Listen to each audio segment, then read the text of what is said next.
இலங்கை போர்க்குற்றம் தொடர்பாக வெளிநாட்டு விசாரணை நடத்த வேண்டும் என்ற அமெரிக்காவின் கருத்தை கண்டித்து சென்னையில் அமெரிக்க துணை தூதரகத்தை முற்றுகையிடும் போராட்டத்தில் ஈடுபட்ட மதிமுக பொதுச் செயலாளர் வைகோ உள்ளிட்டோர் கைது செய்யப்பட்டனர்.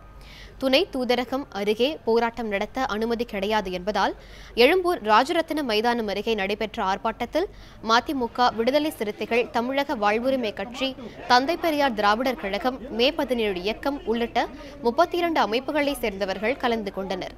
போராட்டத்தின் போது அமெரிக்காவிற்கு எதிராகவும் இலங்கை அரசுக்கு எதிராகவும் முழக்கங்கள் எழுப்பப்பட்டன. போராட்டத்தின் போது அமெரிக்க கொடி மற்றும் இலங்கை அதிபர் சிறிசேன, பிரதமர் ரணில் விக்ரமசிங்கே, முன்னாள் அதிபர் மஹிந்த ராஜபக்ச ஆகியோரின் உருவப்படங்கள் எரிக்கப்பட்டன. பின்னர் செய்தியாளர்களிடம் பேசிய வைகோ, தனி இடம் அமைப்பதற்கான தனி வாக்கெடுப்பை நடத்த வேண்டும் என வலியுறுத்தினார். பின்னர் போராட்டத்தில் ஈடுபட்ட வைகோ, கோவை ராமகிருஷ்ணன் உள்ளிட்ட அனைவரும் கைது செய்யப்பட்டனர். போராட்டம் இந்த ஒரு நாள் போராட்டம் அல்ல, இன்றிலிருந்து தொடரும். அமெரிக்க பொருட்களை பகிஷ்கரிப்பது, துரோகிகளை அடையாளம் காண்பது, துரோக சக்திகளை தமிழ் மண்ணில் தலையெடுக்க விடாமல் தகர்ப்பது, இதுவே நம்முடைய உறுதி.